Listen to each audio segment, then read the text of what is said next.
Hello दोस्तों, स्वागत है आपका बुद्ध ज्ञान एकेडमी में। आज के इस वीडियो में क्लास 10th के केमिस्ट्री की पढ़ाई को आगे बढ़ाएंगे, जिसमें पहला चैप्टर रासायनिक अभिक्रियाएं एवं समीकरण केमिकल रिएक्शन एंड इक्वेशन को जो है हम लोग पढ़ रहे हैं। केमिस्ट्री का मजा ही कुछ और है दोस्तों, रिएक्शन के रंगों का प्यार है दोस्तों। कोई बोले बोरिंग तो उन्हें समझा दो, साइंस का हर फॉर्मूला में छुपी एक कहानी है दोस्तों।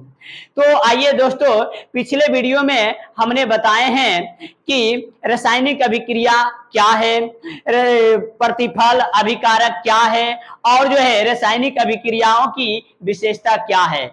ये जो है पिछले वीडियो में हम बताए हैं। अगर वो वीडियो आपने नहीं देखा है तो इस वीडियो के डिस्क्रिप्शन में उसका लिंक मिल जाएगा, आप वहां से देख सकते हैं। और आज के वीडियो में हम बताने वाले हैं रासायनिक समीकरण क्या है और जो है रासायनिक समीकरण के कौन कौन से लाभ हैं, संतुलित रासायनिक समीकरण क्या है और जो है असंतुलित रासायनिक समीकरण क्या है। आज के इस वीडियो में इतने सारे पढ़ने वाले हैं। तो आइए ध्यान पूर्वक जो है यहाँ पे वीडियो को अंत तक देखें और जो है सारे टॉपिक को जो है आसानी से समझें। तो रासायनिक समीकरण क्या है, तो एक एग्जाम्पल से हम समझते हैं रासायनिक समीकरण क्या है। यहाँ पे क्या है दिया हुआ एग्जाम्पल कि जब हाइड्रोजन और क्लोरीन के मिश्रण को सूरज के प्रकाश में रखने पर हाइड्रोक्लोरिक अम्ल का निर्माण होता है। यानी कि हाइड्रोजन और क्लोरीन को अगर मिला देते हैं, मिश्रण कर देते हैं और उसको सूरज के प्रकाश में रखते हैं तो हाइड्रोक्लोरिक अम्ल का जो है निर्माण होता। अब ये चीज जो देखिए कितना लंबा में लिखा हुआ, 3 लाइन में लिखा हुआ। अब इसी को जो है संकेत और सूत्रों की मदद से जो है हम शॉर्टकट में संक्षेप में लिखेंगे। देखिए हाइड्रोजन, हाइड्रोजन का सूत्र क्या होता है तो H2 और जो है क्लोरीन, क्लोरीन का सूत्र क्या होता है Cl2 और दोनों को जो है मिश्रण कर देते हैं, मिला देते हैं और इसको जो है सूरज के प्रकाश में जब रखते हैं तो होता है कि हाइड्रोक्लोरिक अम्ल का निर्माण होता है। किसका निर्माण होता है? हाइड्रोक्लोरिक अम्ल का निर्माण होता है। हाइड्रोक्लोरिक अम्ल का जो है सूत्र हम लिख दिए। तो रासायनिक अभिक्रिया में भाग लेने वाले पदार्थों को संकेत या सूत्र की सहायता से अगर हम संक्षेप में लिख देते हैं, शॉर्टकट में लिख देते हैं तो यही होता है रासायनिक समीकरण। तो यहाँ पे जो है देखिए किस तरह से जो है हम डिफाइन किए हैं रासायनिक समीकरण को, इसी तरह से डिफाइन किए हैं। किसी रासायनिक अभिक्रिया में, कोई भी रासायनिक अभिक्रिया हो और उसमें जो भाग लेने वाले पदार्थ हैं, भाग लेने वाले पदार्थ के संकेतों एवं सूत्रों की सहायता से, संकेतों एवं सूत्रों की सहायता से उस अभिक्रिया का संक्षिप्त निरूपण, यानी कि संक्षेप में दिखाना, संक्षेप में शॉर्टकट में शो करना ही रासायनिक समीकरण कहलाता है। तो आशा है, उम्मीद है कि आप जो है रासायनिक समीकरण समझ गए होंगे। अब जो है आगे देखेंगे रासायनिक समीकरण के कौन कौन से लाभ है। रासायनिक समीकरण के उपयोग से लाभ, तो इसे रासायनिक समीकरण के उपयोग से जो है बहुत सारे लाभ है, जिसमें 3 जो है प्रमुख लाभ लिए हैं। पहला है किसी रासायनिक अभिक्रिया का समीकरण के रूप में निरूपण आसान होता है। यानी कि किसी भी रासायनिक अभिक्रिया हो, कोई भी रासायनिक अभिक्रिया हो, उसको अगर समीकरण के रूप में अगर हम लिखते हैं तो बहुत ही आसान होता है। जैसे हम बताए थे रासायनिक समीकरण क्या है, उसमें एक एग्जांपल लिए थे क्या कि जब हाइड्रोजन को क्लोरीन के साथ अभिक्रिया कराते हैं, सूरज के प्रकाश में हाइड्रोजन और क्लोरीन के मिश्रण को रखते हैं तो होता है कि हाइड्रोक्लोरिक अम्ल का निर्माण होता है। किसका निर्माण होता है? हाइड्रोक्लोरिक अम्ल का निर्माण होता है। अब देखिए जितना हम बोले हैं, जब हाइड्रोजन और क्लोरीन के मिश्रण को सूरज के प्रकाश की उपस्थिति में रखा जाता है तो हाइड्रोक्लोरिक अम्ल का निर्माण होता है। तो उतना लंबा लिखना कितना कठिन होता है, लेकिन उसी चीज को जो है संकेत और सूत्रों की सहायता से अगर लिख देते हैं समीकरण के रूप में तो बहुत ही आसान होता है।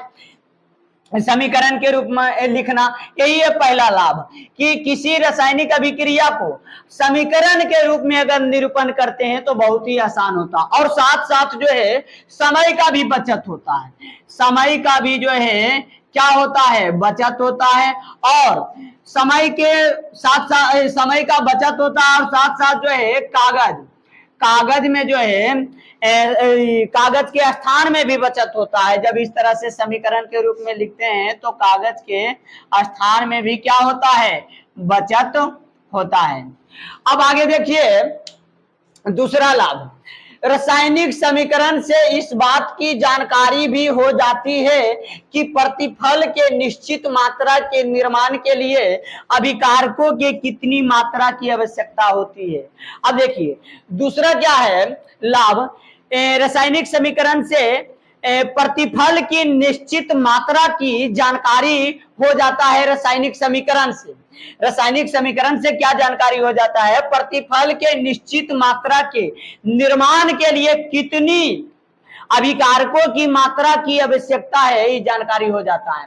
जैसे यहाँ पे देखिए रासायनिक समीकरण से, अब जैसे कि एग्जांपल हम क्या लिए थे, जब हाइड्रोजन को क्लोरीन के साथ अभिक्रिया कराते हैं तो हाइड्रोक्लोरिक अम्ल का निर्माण होता है, लेकिन हाइड्रोजन की मात्रा कितना लिए, क्लोरीन की मात्रा कितना लिए, और हाइड्रोक्लोरिक अम्ल का जो है निर्माण हुआ है तो उसका कितना मात्रा है, इसका जो है जानकारी नहीं मिल पाता, लेकिन रासायनिक समीकरण से इसका जानकारी मिल पाता है। जैसे देखिए हाइड्रोजन के एक अणु लिए हैं और 2 परमाणु, हाइड्रोजन के 2 परमाणु है, क्लोरीन के 2 परमाणु है, और ये दोनों को जब मिलाते हैं, रिएक्शन कराते हैं तो हाइड्रोक्लोरिक अम्ल के 2 अणु का निर्माण होता है।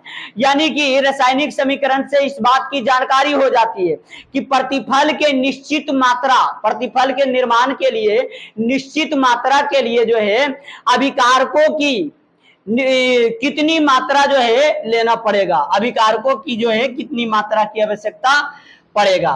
तीसरा लाभ है, संपूर्ण विश्व में एक ही प्रकार के सूत्रों और संकेतों का उपयोग होता है।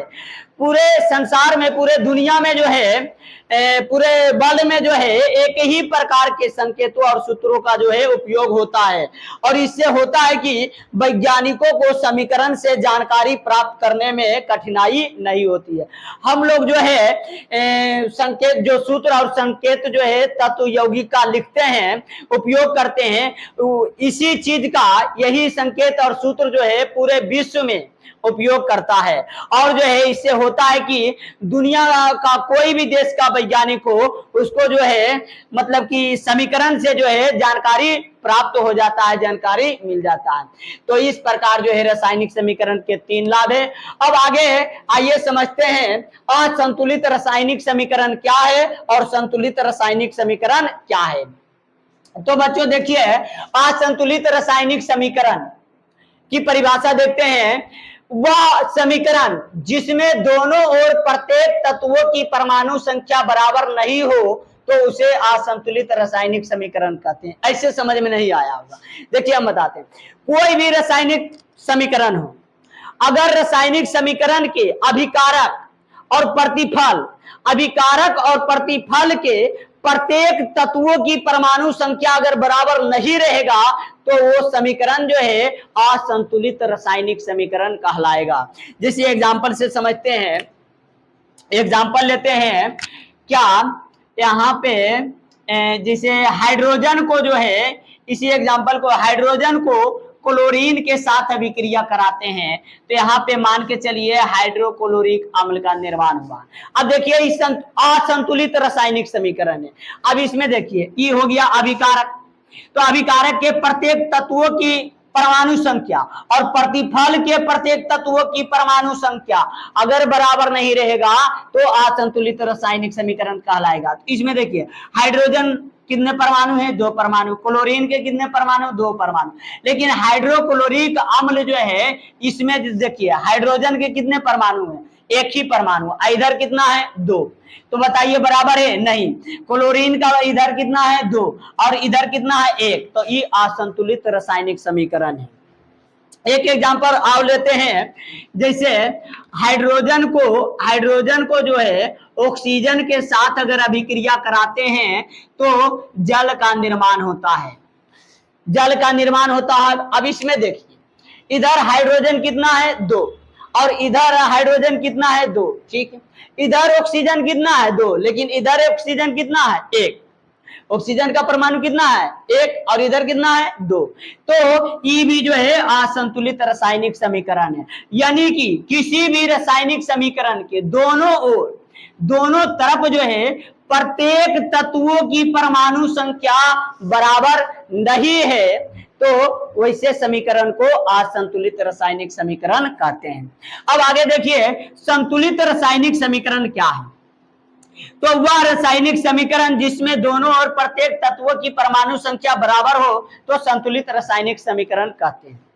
अब देखिए, इसमें बराबर नहीं था, लेकिन इसमें जो है बराबर रहेगा दोनों तरफ प्रत्येक तत्वों की परमाणु संख्या अगर बराबर रहेगा तब जाकर के हम कहेंगे यह समीकरण जो है क्या है, संतुलित रासायनिक समीकरण है। एग्जाम्पल जिसे लेते हैं, यहाँ पे देखिए, हाइड्रोजन को और क्लोरीन के साथ अभिक्रिया कराते हैं तो हाइड्रोक्लोरिक अम्ल का निर्माण होता है, और यहाँ गुना के रूप में अगर 2 दे देंगे तो ये देखिए संतुलित रासायनिक समीकरण हो जाएगा। यहाँ पे देखिए, हाइड्रोजन का परमाणु 2, क्लोरीन का परमाणु 2, और यहाँ भी हाइड्रोजन के 2 परमाणु, क्लोरीन के 2 परमाणु, यहाँ गुना के रूप में दे देते हैं तो टोटल पर जो है 2 हो जाता है। तो ये संतुलित रासायनिक समीकरण है। यानी कि अभिकारक के प्रत्येक तत्वों की परमाणु संख्या बराबर, प्रत्येक तत्वों की परमाणु संख्या और प्रतिफल के प्रत्येक तत्वों की परमाणु संख्या दोनों तरफ क्या है, बराबर है। एक एग्जांपल और लेते हैं, जब हाइड्रोजन को जो है ऑक्सीजन के साथ अभिक्रिया कराते हैं तो जैसे जल का निर्माण होता है। तो यहाँ पे देखिए संतुलित नहीं है, लेकिन संतुलित इसको करेंगे। यहाँ पे देखिए, हाइड्रोजन के कितने परमाणु हैं 2, और यहाँ पे हाइड्रोजन के 2, ठीक। ऑक्सीजन के कितने परमाणु हैं 2, लेकिन यहाँ ऑक्सीजन के कितने परमाणु हैं, 1 परमाणु है। तो इधर भी अगर बराबर करेंगे तो यहाँ 2 देंगे, तो यहाँ जब 2 देंगे तो ऑक्सीजन के तो 2 परमाणु हो गए, लेकिन हाइड्रोजन के जो है 2 दूना कितना हो जाएगा 4, गुना के रूप में देते हैं तो इस पर भी हो जाता है, इस पर भी, यानी कि हाइड्रोजन के जो है 4 परमाणु हो गया। तो यहाँ भी जो है क्या दे देंगे 2 दे देंगे, तो इधर भी हाइड्रोजन के 4 परमाणु हो गया। इस तरह से जो है संतुलित रासायनिक समीकरण हो गया। तो आशा है, उम्मीद है कि असंतुलित और संतुलित रासायनिक समीकरण जो है समझ गए होंगे। अगर ये वीडियो आपको पसंद आया हो तो लाइक, शेयर और सब्सक्राइब करना ना भूलें, और जो है ऐसे ही इंटरेस्टिंग वीडियो के लिए जो है मेरे YouTube चैनल को सब्सक्राइब और बेल आइकन जरूर दबाएं, ताकि जब भी वीडियो हम डालें तो आपके पास जो है सबसे पहले वीडियो पहुंच जाए। धन्यवाद।